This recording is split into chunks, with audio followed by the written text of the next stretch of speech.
His cry is tortured. Yet for all his distress, Mohammed's eyes are dry. His body too dehydrated to produce tears.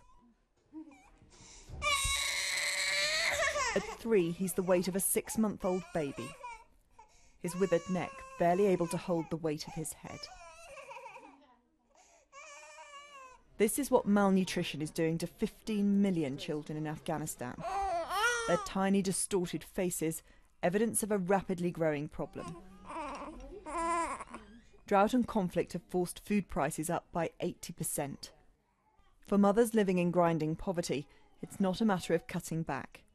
There's nothing left to cut. They simply cannot afford to feed their children. There is a dreadful cycle here. Babies starved of nutrients in the womb, born to mothers too weak to breastfeed, too poor to buy food substitutes. And so from weeks old, they're fed on bread and tea.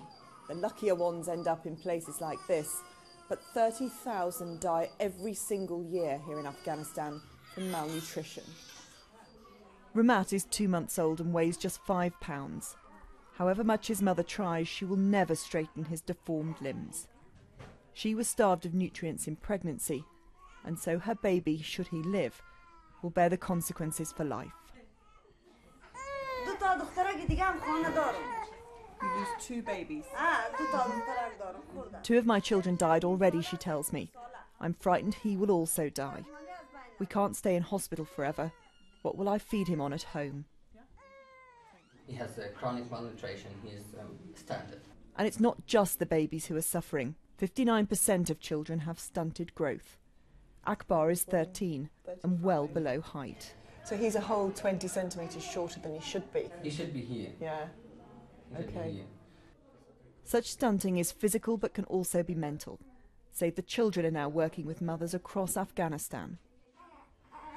It affects our society very badly. Most of our resources are being spent for treating these children, and after treating, still we will not have a normal children because they don't have enough to eat at home.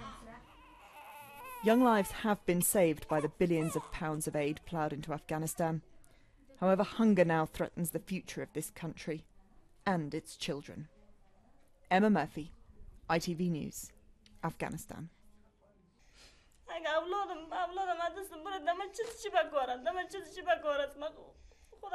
You don't have to understand the words she speaks to appreciate this mother's desperation.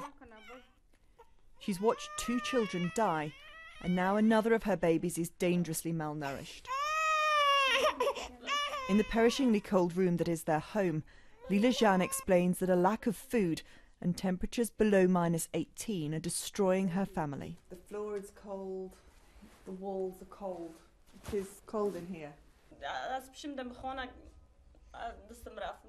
We're so cold, my child is 2 months old and in a dreadful state. We cannot get money and we cannot get food. Akhtar is being sick all the time.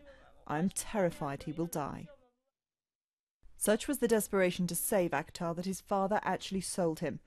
Mohammed Zahir believed it was the only way to keep his son alive and feed his young daughters. In the end, he was missed so badly, the family got him back. I was so afraid Akhtar was sick and we couldn't feed him that I gave him to another family and took money so I could pay for milk for the other children, he told me. Akhtar is now on a Save the Children feeding programme. His size and weight constantly monitored as he's fed with a nutrient paste. It is his best hope of gaining the weight his tiny body needs. His family know it's his only real chance of survival in a country where every day 82 babies like this die because there's not the food to feed them. Emma Murphy, ITV News, Afghanistan.